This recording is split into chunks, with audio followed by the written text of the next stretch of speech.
morning before going into the dining room for lunch. One of the women, a small, very cute little thing with an engaging grin, threaded her way through the various groups to where her roommate, Kitt Calvert, was seated by herself. As Mickey Gray sits down on the bench beside her, Kitt looks at her for a moment without saying anything. Then, turning her head, continues to stare off into space.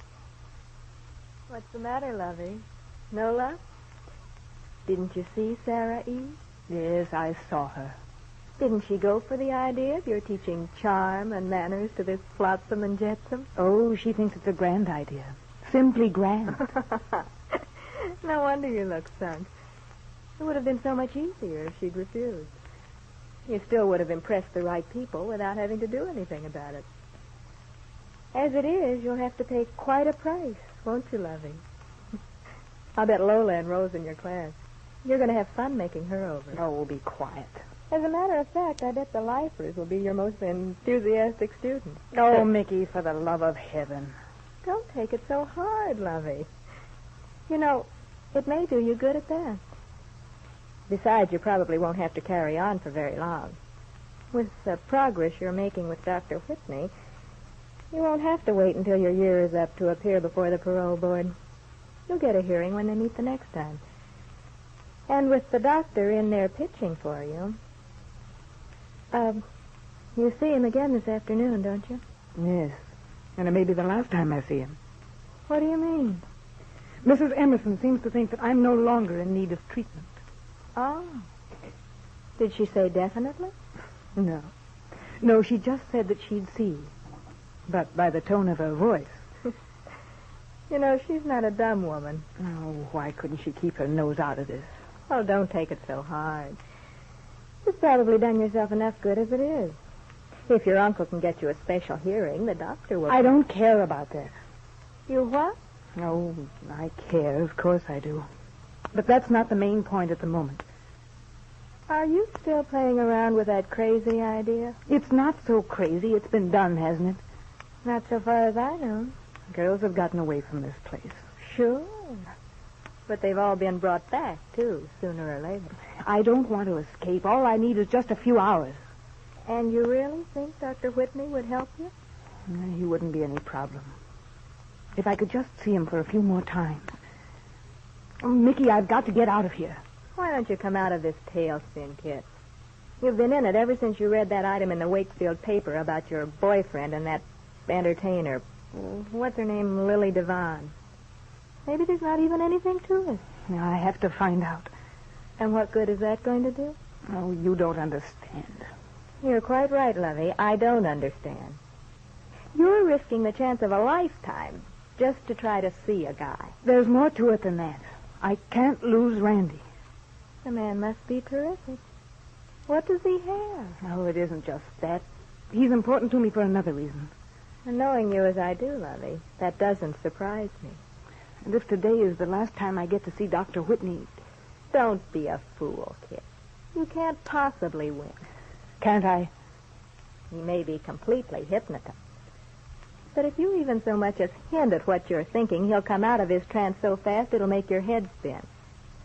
Don't overestimate yourself, Kitt. Forget it. Let it alone. Let it alone. Sit down, Miss Calvert. Thank you. Shall I adjust the blind? Is that light clear in your eyes? No, it's fine, thanks. You look tired. Frankly, I am tired. Tired and discouraged. Why? Well, I'd hardly expect it to mean very much to you, but to me... No, really, I'm confused. I expected you to be full of enthusiasm. I know you saw the superintendent this morning. Yes, I saw her. Well, didn't she tell you that you were going to be able to have your class? Yes, she told me. But she also told me something else. What's that? Oh, you must know. Are you just acting this way, trying to minimize it for me, or... Yes, I guess that's it. Couldn't really be of much consequence to you. Perhaps you even suggested it to her. Yes, perhaps it's your idea.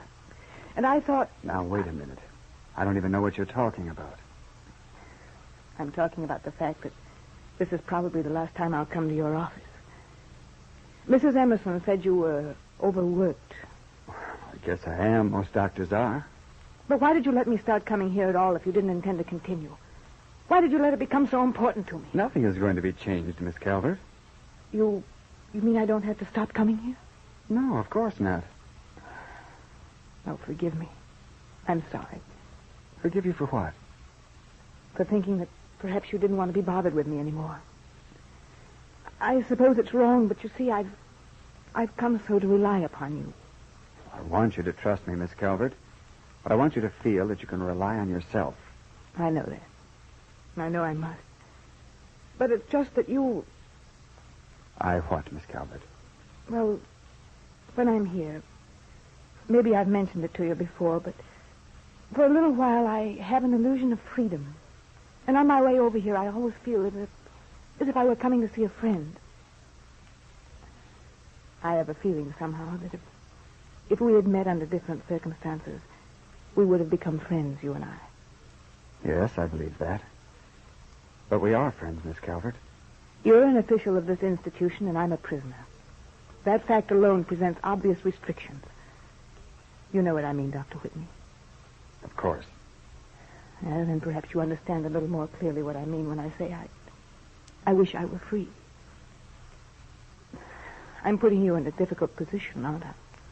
Yes, you are, rather. Well, I had to say it. And I used to have so much pride. But now I don't seem to care. Don't feel that you've suffered any loss of pride because I... What? I'll say this and then we won't talk about it anymore. Many things will be different. Many things will be clarified when you're out of here. Because then I'll be free, too. Don't you understand? Yes, I think so. But it seems like such a terribly long time. So many more months until I appear before the parole board to have my sentence fixed. Unless I get a special hearing. Miss Calvert, this isn't a sudden idea on my part. I've been thinking about it for some time. But I want you to understand that I've considered it as your physician, not because of any personal feelings that I may have. When an intelligent woman such as you changes, achieves the attitude and philosophy of life such as you've achieved, it's retrogression to remain in a place like this. The prison can no longer help you. It's no longer serving its purpose. Also, when a sensitive, highly emotional woman such as you, one who has just gone through a mental illness such as you've gone through, is forced to remain in a place like this, it can become too much of a strain. Because at the moment when you found yourself, your real self, when you need to express your new personality, you have to remain in a place which forces you to have to be more or less static. That's why I've seen you so much. That's what I've wanted to prevent. So because of all those things, I certainly feel, Miss Calvert, that a special hearing is called for. Well, I'll talk to my uncle again. But the same thing will happen. He'll see the warden... I'll talk to Colonel Pearson myself. But I can't have you take so much responsibility. You're my patient, Miss Calvert. I know what's best for you. You've served time, you've taken your punishment. Now it's time for you to begin living.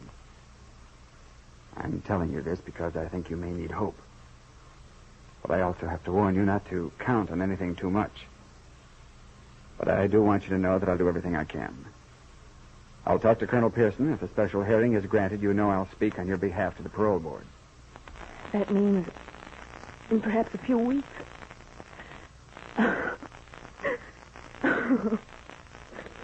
Don't do that. I didn't think I was going to. I'm sorry. It's just that having you believe in me, having you want to help me, it means so much to me. So very much. Impulsively, Dr. Whitney got up, walked over and stood beside the young woman. Then he hesitated. Kitt, whose face was buried in her hands, was quite aware of the doctor's nearness. She was also conscious of what his disciplined mind was holding in check. And it would take so little, Kitt knew, so very little, to make him forget all about discipline, rules, and regulations. Randy, Kitt was thinking. I've got to get away to see Randy.